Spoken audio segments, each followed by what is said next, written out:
Hello everyone, we continue exploring web development with the 9G web development software. So what is it?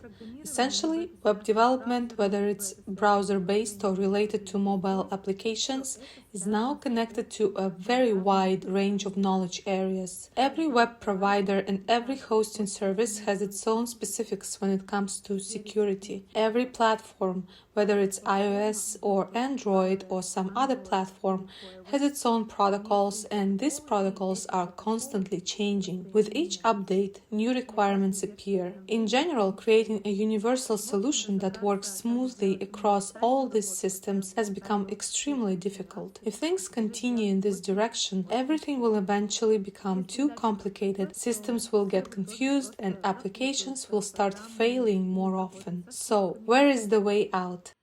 If we want to grow in this field, where do we begin?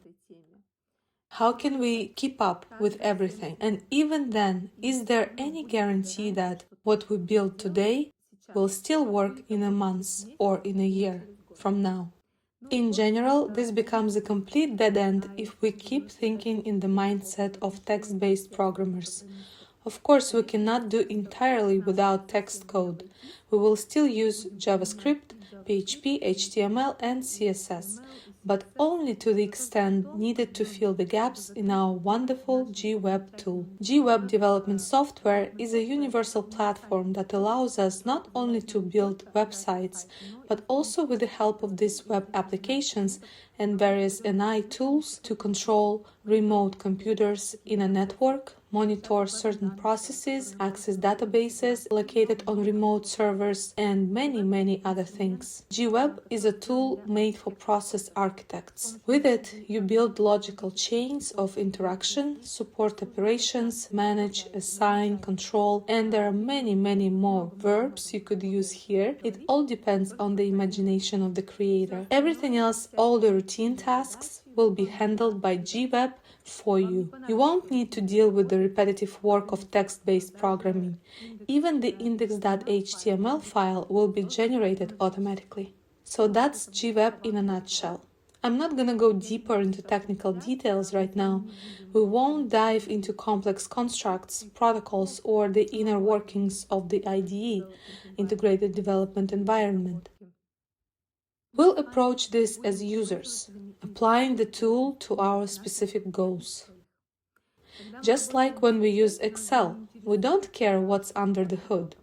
Users like accountants calculate their company's millions there, while engineers build graphs from raw data.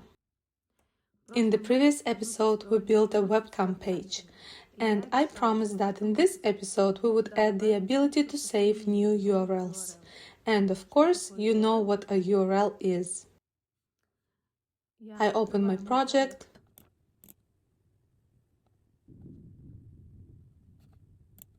Here on the front panel, on the first page, the first tab, I added a button called Admin. And I also added one more tab. This is tab number 6. On this tab, I placed 8 input fields for URLs, one for each camera. I also added a button called Save New URL and another button Back to Default URL, which allows the user to return to the default camera links. So what did I actually add in terms of functionality? I added an admin button on the front panel.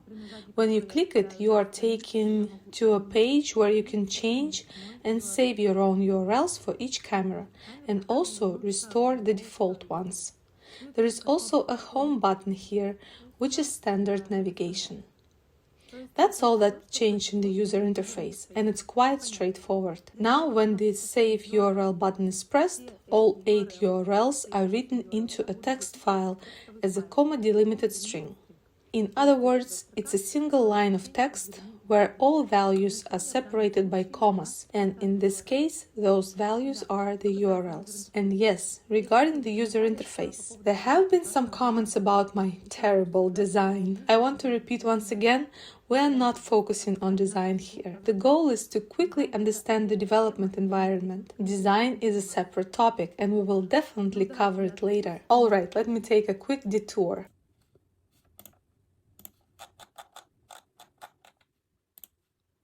If we go to laplanda.com, you'll see several templates here related to design. For example, there is a template called animation. If you click through it, you can see the animation capabilities available in GWeb.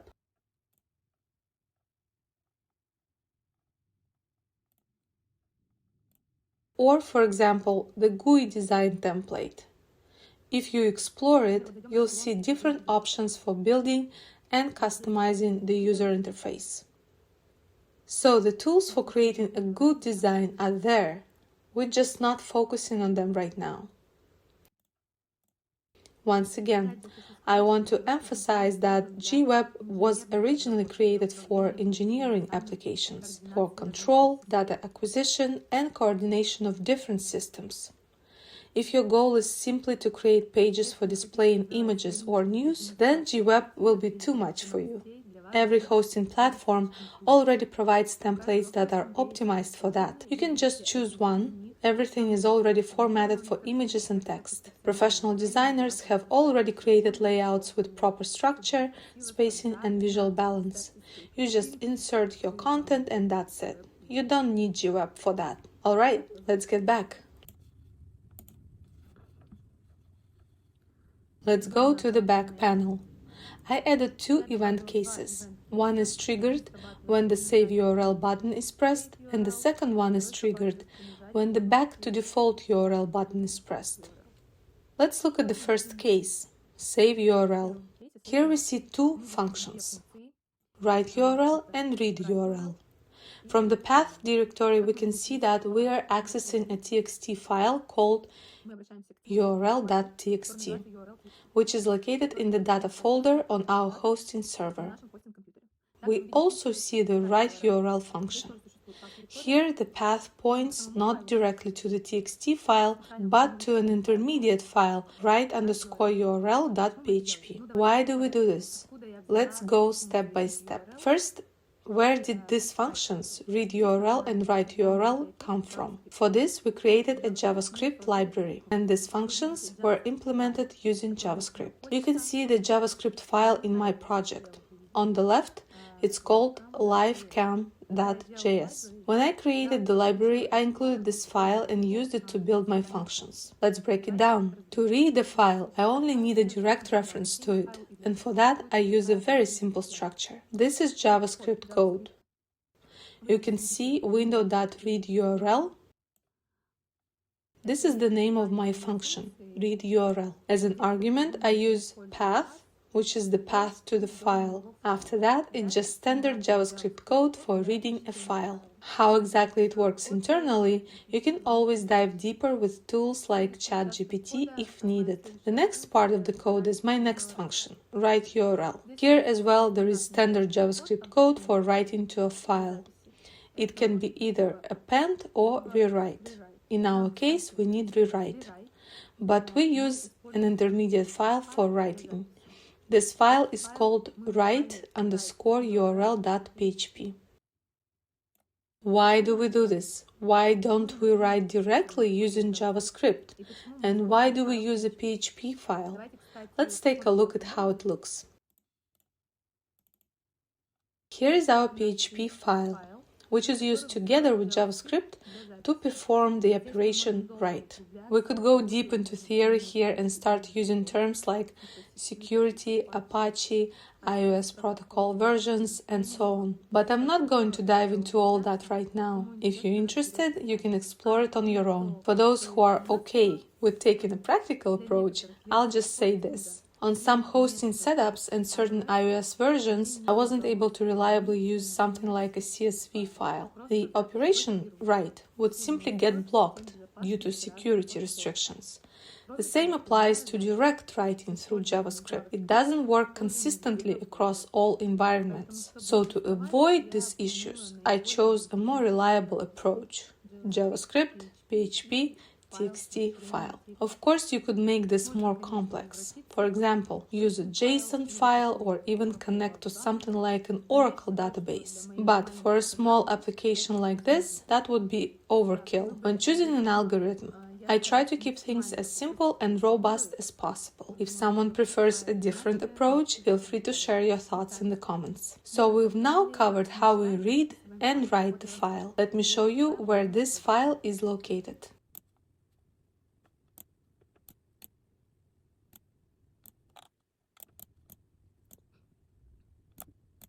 Here you can see both url.txt and write_url.php. One important detail, you need to open properties, file permissions for url.txt and allow writing. It should be set to 666, as you can see it here. Now let's look at the second case. Back to default URL.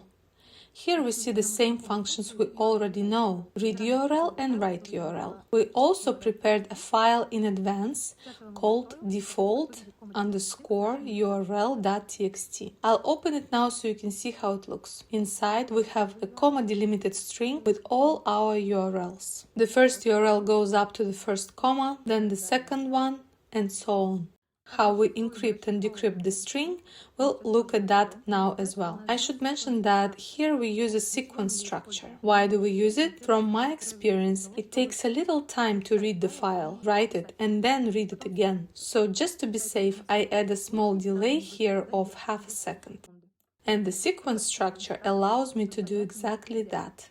In other words, I read the file, write to it, and then read the same file again. After we read the file, we send it to the function called comma-delimited advanced property. But before we look at this one, it's highlighted here in green. Let's first look at the simple version. I called this one advanced, so let's compare it with the simple function. I have it here on the left in the menu. Function comma-delimited simple. I don't actually use it anywhere, just here as an example. It helps make it easier to understand how LabVIEW works at a lower level and how we can later optimize it. This is what the data in our url.txt file looks like. I just showed it to you a moment ago. Here we see the first URL up to the comma, then the second URL up to the next comma, and so on.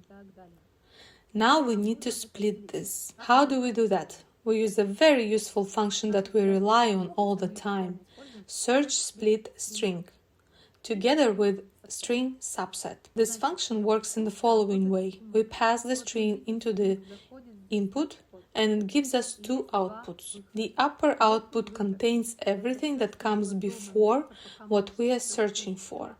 In this case, before the comma. The second output contains the comma itself, together with the rest of the string. And yes, the string is always processed from the beginning, not from the end. Then we remove the comma using the string subset function. And we repeat this process 8 times, because we have 8 cameras and therefore 8 URLs. As a result, each camera receives its own URL, and we also duplicate these URLs into the fields on our new tab page. Well, you might say this approach looks a bit primitive. What if we have 200 cameras? Yes, absolutely, that's a fair point. And this is exactly where we optimize. That's why I called the function advanced. Let's see how it works.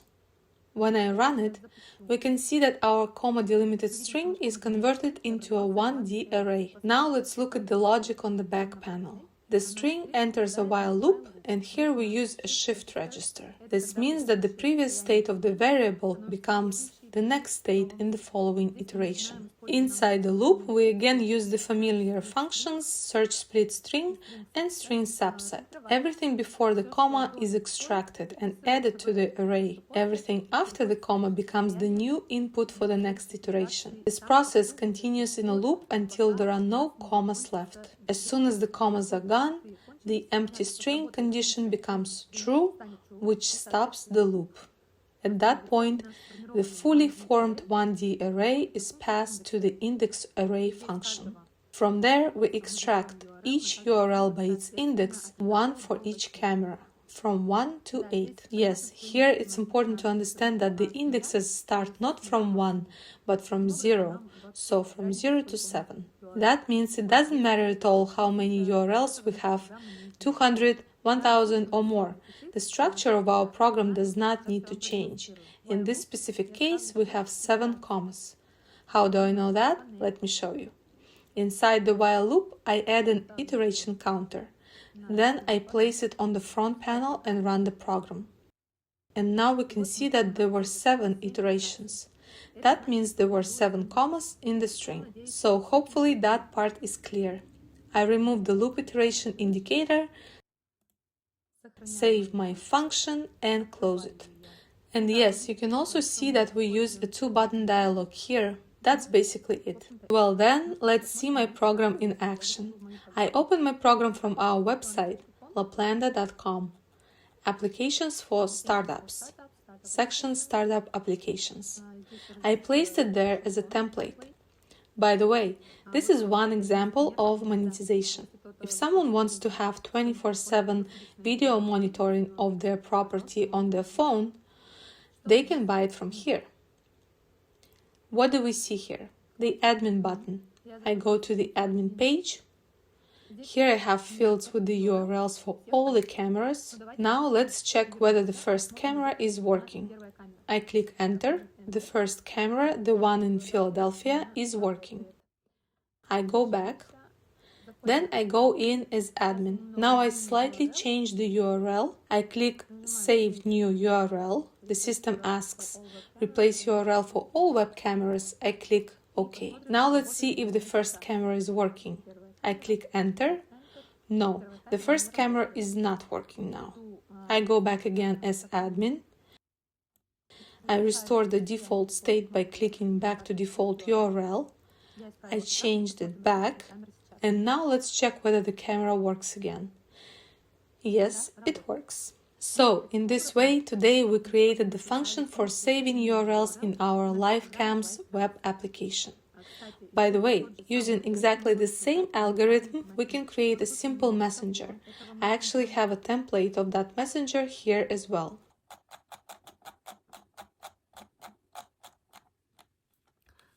Again, our goal is not to create finished product, but to demonstrate possibilities and ideas. If someone likes a particular idea and wants to apply it for their own needs, of course they will have their own requirements regarding functionality, design, and access permissions. That is exactly the purpose of a template. We show examples of how ideas can be implemented, and any further customizations and modifications of these applications should be paid for. After all, we are not going to spend our time for free just out of curiosity. If someone needs something but doesn't know how to do it, they will look for people who are trained to solve that problem. And that is where we come in, ready to help for a reasonable price. Next time, we will look at how to build a live chat messenger. And that's all I've got for today. Thank you for joining Laplanda Tech. If you have any questions, please leave them in the comments.